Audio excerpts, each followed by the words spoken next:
Wherever you go, whatever you do, throw a little at it. Omax, Vest and Briefs. Tamil ஜனம் சிறப்பு நேர்காணல் பகுதிக்கு உங்களை வரவேற்கிறேன். இப்போது நாம் சந்திக்க இருக்கிற சிறப்பு விருந்தினர் சுதேசி விழிப்புணர்வு இயக்கத்தினுடைய அகில இந்திய தலைவர் ஆடிட்டர் ஆர் சுந்தரம். வணக்கம். வணக்கம் ஜோ மகேஸ்வரன். வணக்கம். வணக்கம். இந்திய அமெரிக்க வர்த்தக ஒப்பந்தம் ஒரு இறுதி வடிவத்திற்கு வந்திருக்கிறது. 2 நாளாக பேசியிருந்தோம், திடுதுப்புன்னு ஒரு முடிவுக்கு வந்துட்டு என்ன பின்னணி, யாருக்கு சாதகம் சார்? இந்த கேள்விக்கு ஒரு பேக்ரவுண்டு உங்கள் நேயர்களுக்கு கண்டிப்பாக தெரியணும்.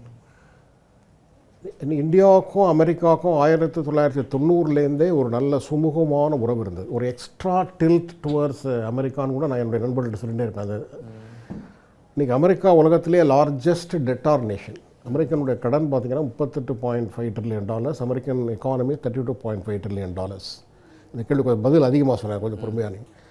சைனா அவங்க உலகத்திலே அவங்க தான் கிரெடிட்டார் நேஷன், எல்லா கண்ட்ரிக்கும் கடன் கொடுத்துருக்காங்க.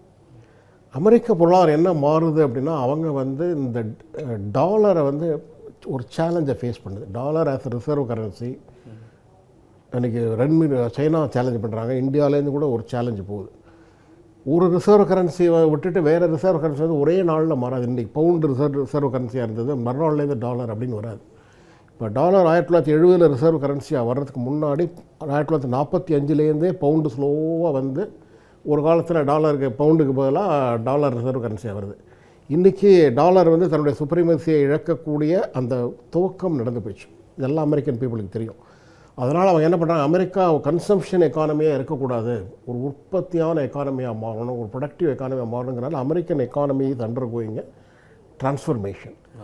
ஸோ அதை அவங்களுடைய மேனுஃபேக்சரிங் உற்பத்தியை ஸ்ட்ரெங்தன் பண்ணுங்கிறதுக்கு இந்தியாவில் மாத்திரம் டியூட்டி போடல. அவங்க உலகத்தில் எல்லா கண்ட்ரிக்கும் போட்டாங்க, நமக்கும் போட்டு அவர்களுடைய அந்த வரி விதிப்பு என்பது இன்றைக்கு 50லேருந்து 18ங்கிற ஒரு இடத்துக்கு வந்திருக்கிறதுல நமக்கு இந்தியாவுடைய தொழில்துறை சார்ந்து எந்தெந்த துறைகளுக்கு அது சாதகம்?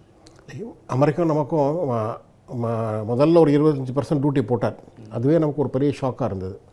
இல்லை நீங்கள் ரஷ்யாவிலேருந்து ஆயில் வாங்குறீங்கன்னு சொல்லிட்டு இன்னொரு 20% டியூட்டி போட்டார். அது பயங்கரமான ஒரு ஷாக்காக முடிஞ்சது. நான் கூட நம்ம இந்தியாவில் நம்ம மார்க்கெட்டை டைவர்ஸிஃபை பண்ணுறதுக்காக பல முயற்சிகள் எடுத்தாங்க. இந்த டைவர்சிஃபிகேஷன் எக்ஸ்போர்ட்டில் என்ன ஆகும்னு கேட்டிங்கன்னா, ஒரு 6 மாதத்துலேயே 1 வருஷத்துலேயே பண்ண முடியாது. எல்லாம் ப்ரொடக்ஷன் சிஸ்டம்ஸ் எல்லாம் ஒரு கண்ட்ரிக்கு நேராக செட்டாக இருக்கும். டைவர்சிஃபை பண்ணுறதா தான் ஒரு 5 to 10 years ப்ராஜெக்ட். அது நானே கோயம்புத்தூர் போனேன், சூரத் போனேன், ஜோத்பூர் போனேன், கவுஹாத்திக்கு போனேன், வாரணாசிக்கு போனேன். இங்கே எல்லா இடத்துலையும் ஒரு ஸ்டாக்னேஷன், பொருட்கள் தங்க ஆரம்பிச்சிது, முதலீடுகள் வரல. அவங்க எல்லோரும் போய் அமெரிக்காவில் போய் நம்ம தொழில் துவங்கலாமா அப்படிங்கிற சிந்தனை அந்த அளவுக்கு சிந்திக்க ஆரம்பித்தாங்க. வெளிநாட்டிலேருந்து இங்கே முதலீடு பண்ணுறவங்க அதை நிப்பாட்டி வச்சுருந்தாங்க. ஃபாரின் போர்ட்ஃபோலியோ இன்வெஸ்ட்மெண்ட் வெளியில் போக ஆரம்பிச்சு. இதனுடைய கான்சிக்வன்சஸ்லாம் என்னென்னா, rupee on a daily basis அதை டிப்ரிஷியேட் ஆரம்பிச்சு. ஸோ என்னை மாதிரி இந்த பார்வையாளர் கூட ஏதாவது ஒரு முடிவுக்கு வந்தால் அது பரவாயில்லையே அப்படிங்கிற மாதிரி இருந்தோம். அது அரசாங்கமும் அந்த தாக்கத்தை உணர்ந்துட்டு ஒரு ஆப்பர்ச்சுனிட்டி வரும்போது ஒரு முடிவு வந்துட்டாங்க. அது நல்ல முடிவு தான் எனக்கு தோணுது.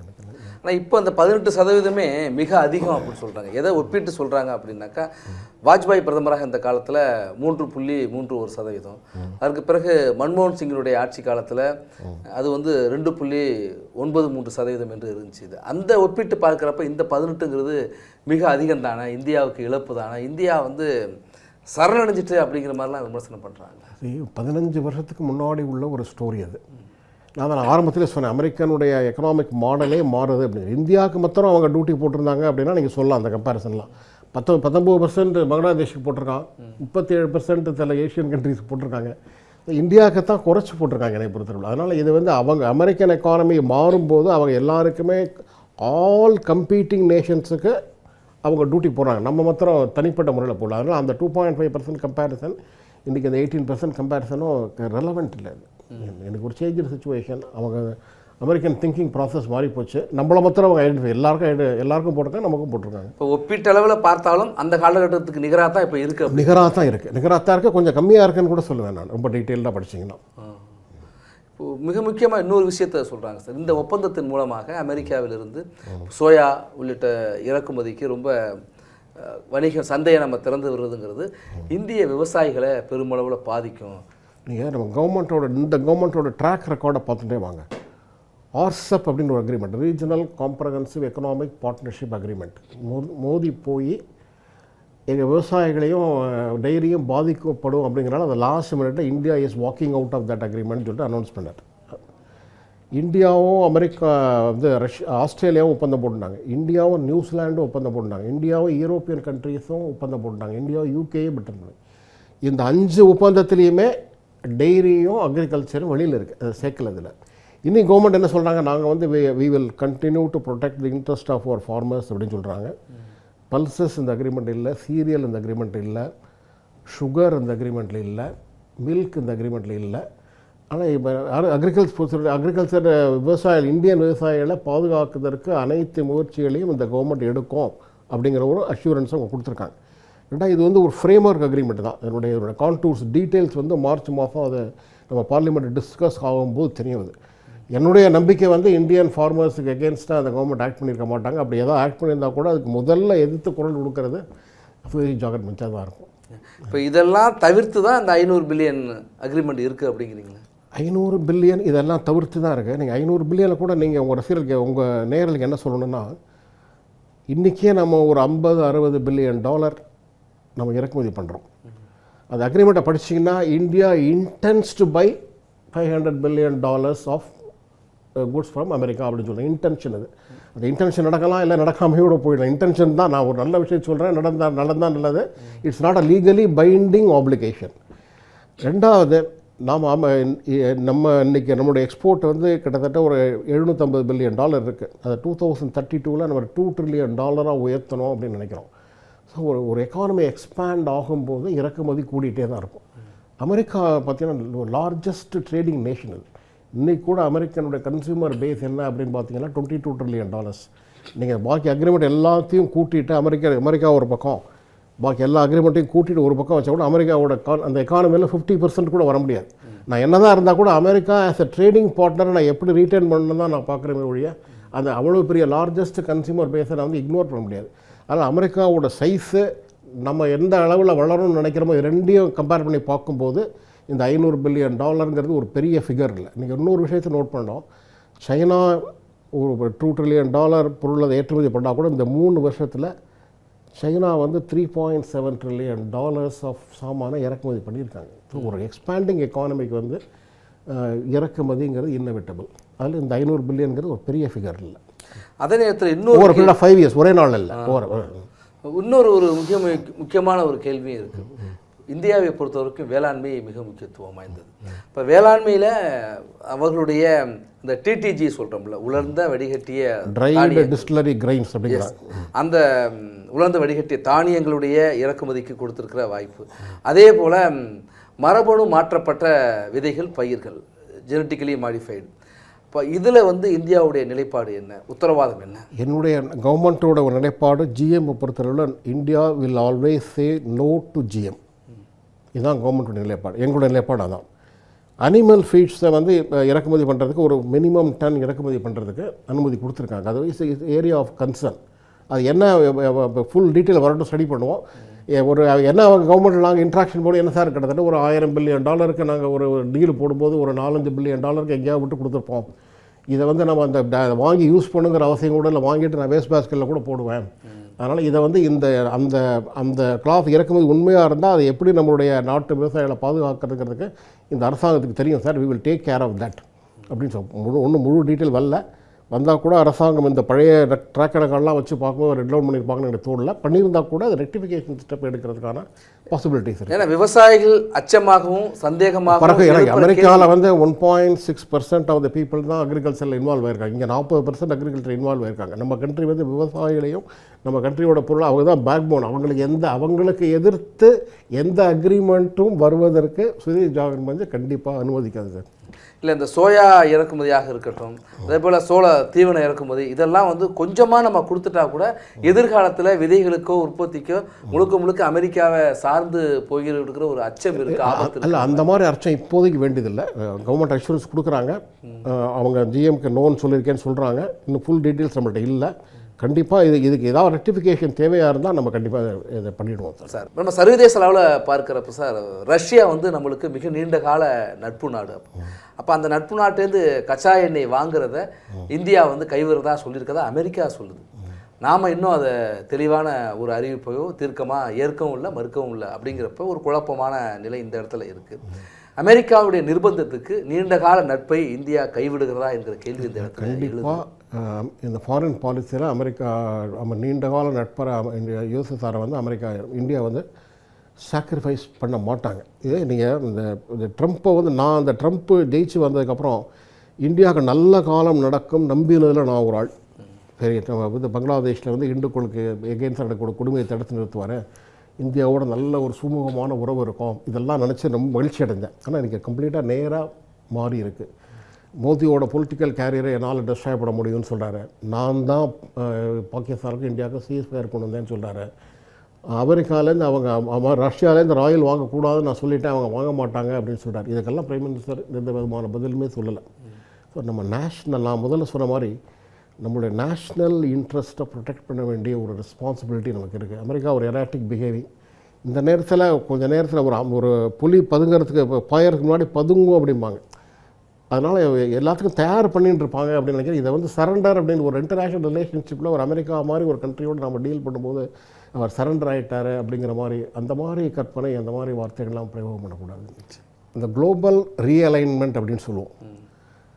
அமெரிக்கா எப்போவுமே என்ன பண்ணுவாங்க அப்படின்னு கேட்டால், அமெரிக்கா வந்து ஒரு ரிலையபிள் பார்ட்னராக இருக்க மாட்டாங்க எப்போவுமே, எந்த காலகட்டத்திலும். இல்லை யாருமே ரிலையபிள், இது கொஞ்சம் கூட. கோல்டு வார் பீரியடில் ரஷ்யாவை கண்டெயின் பண்ணுங்கிறதுக்காக அமெரிக்கா வாஸ் சப்போர்ட்டிங் சைனா. சைனாவை கண்டெயின் பண்ணோம் அப்படிங்கிறதுக்காக இந்தியாவை சப்போர்ட் பண்ணாங்க. இந்தியாவை கண்டெயின் பண்ணோம் அப்படிங்கிறதுக்காக பாகிஸ்தானை சப்போர்ட் பண்ணியிருந்தாங்க. இதுதான் நடந்து கொண்டிருந்த விஷயம். நமக்கும் சோவியத் ரஷ்யாவுக்கும் ஒரு நீண்ட உறவு இருக்க ஒரு ரிலையபிள் பார்ட்னர்கள், எந்த விதமான சந்தேகமே கிடையாதில்லை. ஒரு கேள்வி நான் உங்களை நீங்கள் மாற்றி கேட்குறேன். இந்த யுக்ரைன் வாருக்கு முன்னாடி நம்ம எங்கேருந்து ஆயில் வாங்குகிறோம் அப்படின்னு யாராவது டிஸ்கஸ் பண்ணுமா சார்? எங்கேருந்து இந்தியா ஆயில் வாங்குறது யாராவது ஏதாவது விவாத பொருள் ஆச்சா என்னைக்காவது? அது எங்கேருந்து ஆயில் கவலைப்படவே இல்லை. எங்கேருந்து ஆயில் வருது, எங்கேருந்து ஆயில் வருதுங்கிற பற்றி மற்ற கவலைப்படல. அந்த உக்ரைன் வார் டயத்தில் அமெரிக்கா ரஷ்யாவிலேருந்து இம்போர்ட் பண்ணால் நமக்கு லாபம் அப்படிங்கிறனால கவர்மெண்ட் போய் அதை இம்போர்ட் பண்ணுறாங்க.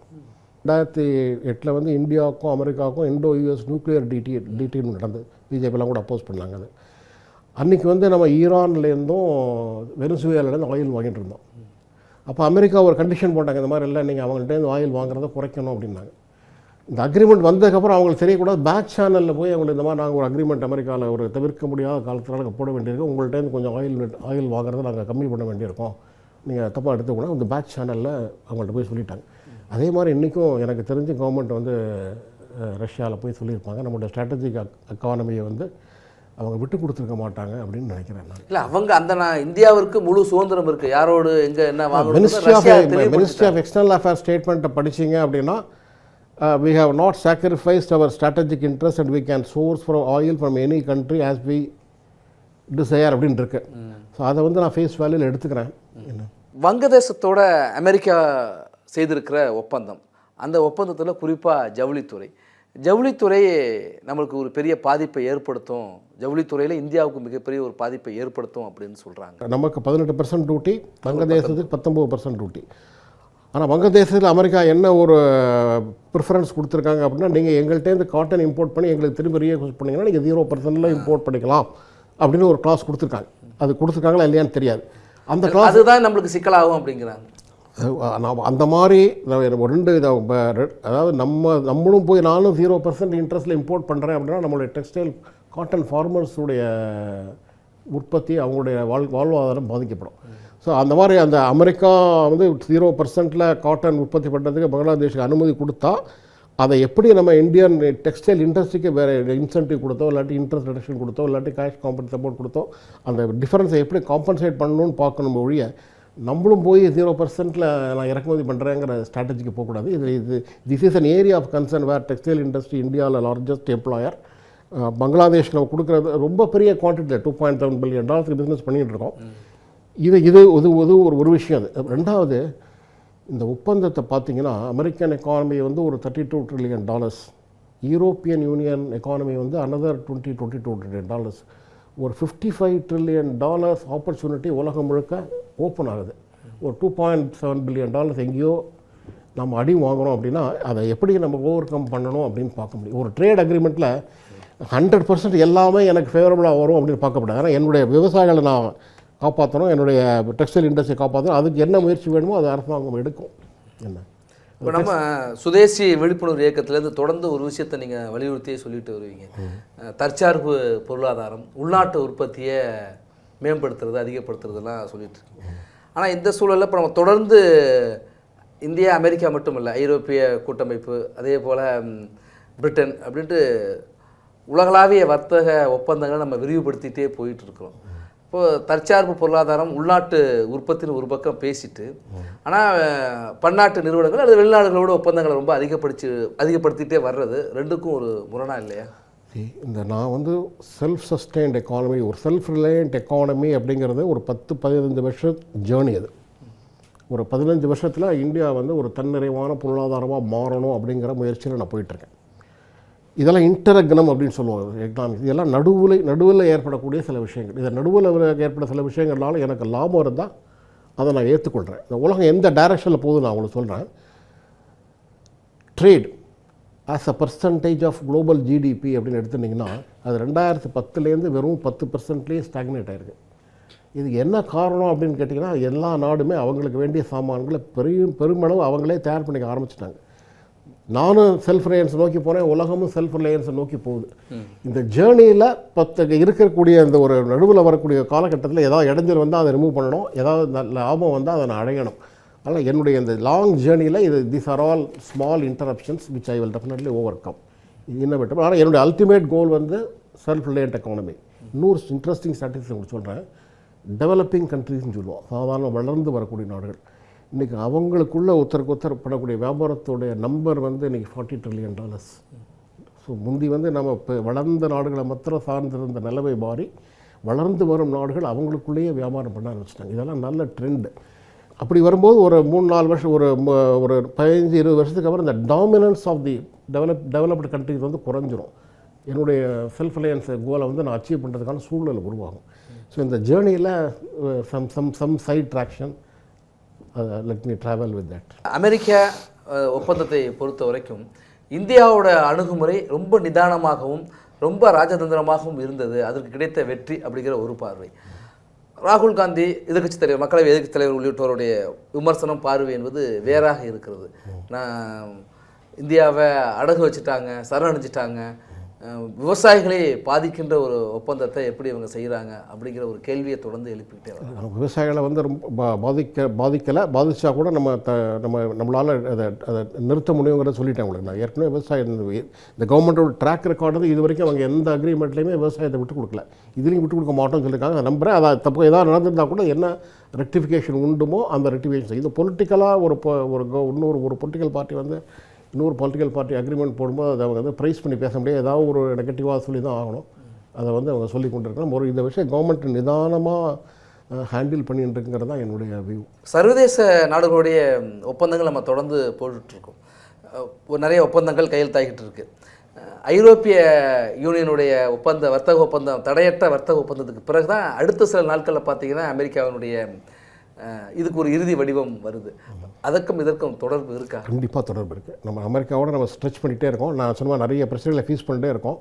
நம்ம கவர்மெண்ட் வந்து வேறு டைவர்சிஃபை பண்ணிக்கிறதுக்காக எல்லா சோர்ஸையும் ஆராய்ஞ்சு பார்க்குறாங்க. அதை ரொம்ப விசேஷமாக யூரோப்பியன் யூனியனில் கவனம் கொடுத்து ஒரு அக்ரிமெண்ட் என்டர் பண்ணுறாங்க. நான் சொன்ன அந்த குளோபல் ரீஅலைன்மெண்ட்டில் யூரோப்பியன் யூனியனும் அமெரிக்காவும் ஒருத்தர் இணைந்து செயல்படக்கூடியவர்கள். இன்றைக்கி அவங்களுக்குள்ள ஒரு கேப் வந்துடுது. So European Union wanted to send some signals to America that நாங்கள் we will chart our independent force அப்படின்னு சொல்லிட்டு இந்தியாவோட ஒப்பந்தம் போகிறதுல அவங்களும் ஒரு ஆர்வம் காட்டினாங்க. எனக்கும் தெரியும், நான் ஏதாவது I must show something to the வேர்ல்டுனால நான் யூரோப்பியனோட அக்ரிமெண்ட் போட்டேன். இது ரெண்டையும் பார்த்து அமெரிக்கா வித்தின் அ வீக் நாங்களும் அக்ரிமெண்ட்டுக்கு வரோம்னு சொல்லிட்டு வந்துட்டாங்க. நான் வந்து என்னோடய ஈகோவில் ஸ்டாண்ட் பண்ணல. அமெரிக்கா என்னடா நீ அன்றைக்கி சொன்னியே வரல, நான் அன்றைக்கி வரல. அவங்க வந்தால் கூட சரி இது நல்ல ஆப்பர்ச்சுனிட்டி, சூழ்நிலையை பயன்படுத்தி அமெரிக்காவோட அக்ரிமெண்ட்டையும் நான் முடிச்சுட்டேன். இதே அப்போசிஷன் பொலிட்டிக்கல் பார்ட்டிஸ், இதே தமிழ்நாடு சிஎம் திருப்பூர் பாதிக்கப்படுது, குஜராத் சிஎம் வந்து குஜராத் படிக்கிறது, நீங்கள் அமெரிக்கன் ஒப்பந்தத்தை நீங்கள் சீக்கிரமாக முடிக்க வேண்டும்ங்கிறது எல்லா பொலிட்டிக்கல் பார்ட்டியும் பேசினாங்க ஒரு அதுக்கு முடிக்கிற முன்னாடி. the political rhetoric will change. நீங்கள் இன்னொன்று பேசுகிறப்ப குறிப்பிட்டீங்க, நான் சூரத்தில் போய் பார்த்தேன், இந்தியாவில் பல்வேறு பகுதிகளையும் பார்த்தப்ப ஒரு தேக்க நிலை ஏற்பட்டது. உற்பத்தி செய்யப்பட்ட பொருட்கள் விற்கவே முடியலை, வர்த்தகம் செய்ய முடியாமல் ஒரு தேக்க நிலை ஏற்பட்டுச்சு அமெரிக்காவுடைய அந்த டேரிஃப்னால் மட்டுமே. அப்படிங்கிறப்ப ஒரு நாட்டை மட்டுமே நம்பி நம்மளுடைய பொருளாதாரம் இருக்கா? பொருளாதாரம் இல்லை, அதாவது அமெரிக்கன் நம்மளுடைய எக்ஸ்போர்ட்டில் அமெரிக்காவுடைய ஷேர் வந்து ரொம்ப கம்மி தான். ஆனால் சில குறிப்பிட்ட ஏரியாக்கள் பாதிக்கப்படுது. இப்போ திருப்பூர் போனீங்கன்னா அவங்க அந்த ஊர்லேருந்து அமெரிக்காவுக்கு எக்ஸ்போர்ட் பண்ணக்கூடிய பர்சன்டேஜ் ரொம்ப ஜாஸ்தி. சூரத்னா ஆல்மோஸ்ட் 100%, ஜோத்பூரில் ஆல்மோஸ்ட் 100% ஹேண்டிகிராஃப்ட்ஸ். ஸோ ஒரு சில இடங்கள் வந்து முழுமையாக பாதிக்கப்படுகிறது. ரெண்டாவது ஆச்சு அந்த குளோபல் கேபிட்டல் ஃப்ளோஸ். என்ன வெளிநாட்டிலேருந்து வரக்கூடிய முதலீடுகள் இங்கேருந்து ஃபாரின் போர்ட்ஃபோலியோ இன்வெஸ்ட்மெண்ட்டு அதோட ருப்பியில் அதனோட இம்பேக்ட்டு இதெல்லாம் எனக்கு கவலைக்குரிய விஷயமா இருந்ததுனால சரி அமெரிக்காவோட ஒரு ஒப்பந்தத்துக்கு வந்துட்டால் பரவாயில்லைன்னு நான் கூட நினச்சேன். எனிவே ஒரு ஒப்பந்தத்துக்கு வந்திருக்காங்க. நாங்கள் சொல்லியிருக்காங்க நம்ம எப்போவுமே ரொம்ப இந்த விஷயத்தை ரொம்ப கிளியராக ஃபாலோ பண்ணுவோம். நம்ம ரிசர்ச்சில் கொண்டு ஒரு விஷயம் கூட சொல்கிறேன் உங்களுக்கு. இந்த விஷயத்தை பற்றி சைனா மீடியாவில் எப்படி டிஸ்கஸ் ஆகுங்கிறத சைனா மீடியாவில் வர்ற இந்த சைனீஸ் லாங்குவேஜில் ஒருத்தர் அது இங்கிலீஷில் ட்ரான்ஸ்லேட் பண்ணி ஆன் அ டெய்லி பேசிஸ் எங்களுக்கு அனுப்பிச்சிருக்காரு. இந்த அமெரிக்கா இந்தியா ஒப்பந்தத்தை சைனா எப்படி வியூ பண்ணுறாங்க அப்படின்னு இந்த அளவில் ஃபாலோ பண்ணிகிட்ருக்கோம். அதனால் இது எனக்கு தெரிஞ்சு ஏதாவது தவறு நடந்தால் அதை கரெக்ட் பண்ணுவோம். இன்றைக்கி உள்ள சூழ்நிலையில் இது ஒரு கரெக்டான கவர்மெண்ட் எடுத்த ஆக்ஷன் கரெக்டு தான் அப்படின்னு. இந்த சூழலில் உள்நாட்டு உற்பத்தியாளர்களுக்கான வாய்ப்பு, சந்தைப்படுத்தல் எந்த அளவுக்கு? இந்தியாவோட ரொம்ப பெரிய ஸ்ட்ரென்த் என்ன அப்படின்னு கேட்டிங்கன்னா த லார்ஜஸ்ட் டொமஸ்டிக் மார்க்கெட். இதில் 145 கோடி பேர். இது டெமோக்ராட்டிக் மார்க்கெட். நீ சைனாவுக்கு போனீங்கன்னா அவன் என்ன சொல்கிறானோ அதை தான் கன்சியூமர்ஸ் வாங்க முடியும். இங்கே வந்து எதை வேணாலும் நீங்கள் வாங்கலாம். இந்த 145 கோடி பேர் அப்படிங்கிறது பிக்கஸ்ட் டொமஸ்டிக் மார்க்கெட். இது சுதேஷி ஒரு டெஃபனிஷன் இந்த கூட எக்கனாமிக் சர்வேயில் கொடுத்துருக்காரு. சுதேஷிங்கிற இன்னொரு டெஃபனிஷன் என்ன? Import substitution swadeshi, expanding and capturing the global markets by domestic industries is also swadeshi. நீங்கள் ஒரு 10% யூரோப் 10 வருஷத்துக்கு அப்புறம் இருக்காது, பாப்புலேஷன் குறைஞ்சி போயிடும். 10% ஜப்பான் இருக்காது, ஆனால் அவங்களுக்குலாம் தேவைகள் இருக்கும். ஸோ இன்றைக்கி என்னுடைய கார்ப்பரேட்ஸ் போய் அந்த மார்க்கெட்ஸ்லாம் கேப்சர் பண்ணி இந்தியாவுக்கு வெளிநாட்டு முதலீடு ஃபாரின் எக்ஸ்சேஞ்ச் கொண்டு வந்தாங்க அப்படின்னா the expansion of expanding and capturing global economy is also a symbol of swadeshi. ஏன்னா வெறும் என்ஆர்ஐஸோட இன்வெஸ்ட்மெண்ட் எப்படி சார்? இன்றைக்கி வந்து இப்போ லாஸ்ட் கிடச்ச ஃபிகர் படி கிட்டத்தட்ட $140 பில்லியன் வந்து இந்தியாவுக்கு ரெமிட்டன்ஸ் மூலமாக வருது. நான் சொல்கிறது இங்கே எஃப்டிஐ ஒன்று ரெமிட்டன்ஸ் மூலமாக வருது. நம்ம கூட ஒரு எதிர்பார்த்தோம் ஒரு $200 பில்லியன் போகும் அப்படின்னு சொல்லிட்டு. ஆனால் இன்றைக்கி எல்லா உலகமே எல்லாம் திரும்பியும் அந்த மைக்ரன்ஸை விடணுமா கூடாதா, எவ்வளோ வெளிநாட்டிலேருந்து எவ்வளோ பேர் அனுமதிக்கணும், விசா ரெஸ்ட்ரிக்ஷன்ஸ் இதெல்லாம் வர்றதுனால இது எப்படியே ஸ்டாக்னேட் ஆகும். பெரிய வளர்ச்சி ஏற்படுறதுக்கான வழியில் ஒரு $140-150 பில்லியன் அளவில் நமக்கு ரெமிட்டன்ஸ் வந்துகிட்டே இருக்கும். அது 200-300 போகிறதுக்கான சூழ்நிலை இப்போதைக்கு இல்லை. இன்னும் கொஞ்சம் நாள் கழிச்சு எப்படி வருதுன்னு பார்க்கணும். சரி, இந்திய அமெரிக்க வர்த்தக ஒப்பந்தத்தின் மூலமாக உடனடியாக உத்வேகம் பெற போகிற தொழில் நிறுவனங்கள் இல்லை ஒரு மூட் இண்டஸ்ட்ரின்னு என்ன? ஒரு மூட் ஷிஃப்ட் ரொம்ப ஜெம்ஸ் அண்ட் ஜுவல்லரி, டெக்ஸ்டைல்ஸ் இது ரெண்டும் இம்மீடியட் இம்பேக்ட் இருக்கும். வேளாண்மை மற்றும் பால் உற்பத்தி பொருட்களுக்கு உத்தரவாதத்தை நம்ம கொடுத்துட்டோம். உத்தரவாதத்தை கொடுத்துருக்கோம். கவர்மெண்ட் அக்ரிமெண்ட்டில் இதெல்லாம் இப்போ சீரியல்ஸ், பல்சஸ்ஸு, மில்க்கு, சுகர் கேன்லாம் இல்லைன்னு சொல்லிட்டாங்க. அக்ரிமெண்ட்டில் இது இல்லைன்னு சொல்லிட்டாங்க. அதுக்கப்புறமா இல்லை நீங்கள் போட்டிருப்பீங்கன்னு நம்ம சொல்ல முடியாது இல்லையா? இல்லாத ஒரு சந்தேகத்தை எழுப்பிட்டே இருக்க முடியாது. அவங்க இல்லைன்னு சொன்னால் நான் அந்த உங்களுக்கு தான் பழைய 5 அக்ரிமெண்ட்டை கோட் பண்ணது. 5 அக்ரிமெண்ட்லேயுமே அவங்க டெய்ரி அண்ட் அக்ரிகல்ச்சர் இன்ட்ரெஸ்ட்டை ப்ரொடெக்ட் பண்ணியிருக்காங்க. இதுலேயும் நாங்கள் ப்ரொடெக்ட் பண்ணுவோம்னு சொல்கிறாங்க. வெயிட் பண்ணி பார்ப்போம். அந்த அச்சமும் சந்தேகமும் கேள்வியும் தேவையற்றதுங்கிறீங்க. டெமோக்ரஸியில் ஒருத்தர் கேள்வி கேட்குறது, ஒரு சில விஷயங்கள் நடந்துடக்கூடாதுன்னு சொல்கிறதெல்லாம் நம்ம பர்மிட் பண்ண தான் வேணும். ஏன்னா அவங்க விவசாயிகளுக்கு சார் என்னோடய இன்ட்ரெஸ்ட் நீங்கள் ப்ரொடெக்ட் பண்ணணும், இந்த அக்ரிமெண்ட்டுக்கு போகிறதுக்கு முன்னாடி நான் உங்களை வார்ன் பண்ணுறேன் அப்படின்னு சொல்லுவாங்க. இதெல்லாம் பார்ட் ஆஃப் டெமோக்ரஸி. அதேமாரி தவறு நடந்தால் சார் தவறு நடந்ததுக்கு நீங்கள் ரெக்டிஃபை பண்ணிங்கன்னு சொல்கிறது எங்களை மாதிரி ஆர்கனைசேஷன்ஸ் இருக்கும். அதனால் வந்து ஒருவேளை விவசாயிகள் அச்சப்படுறது மாதிரி விஷயங்களோ இல்லை விவசாயிகளுடைய சந்தேகங்களோ இந்த ஒப்பந்தத்தில், இந்திய அமெரிக்க ஒப்பந்தத்தில் இருந்துச்சு அப்படின்னா சுதேசி விழிப்புணர்வு இயக்கத்துடைய நிலைப்பாடு என்னவா இருக்கும்? இருந்தால் முதல் வாய்ஸ் நாங்கள் தான் கொடுப்போம். ஃபஸ்ட்டு வாய்ஸ் நாங்கள் தான் கொடுப்போம். நன்றி சார், நேரம் ஒதுக்கி உங்கள் கருத்துக்களை பகிர்ந்து.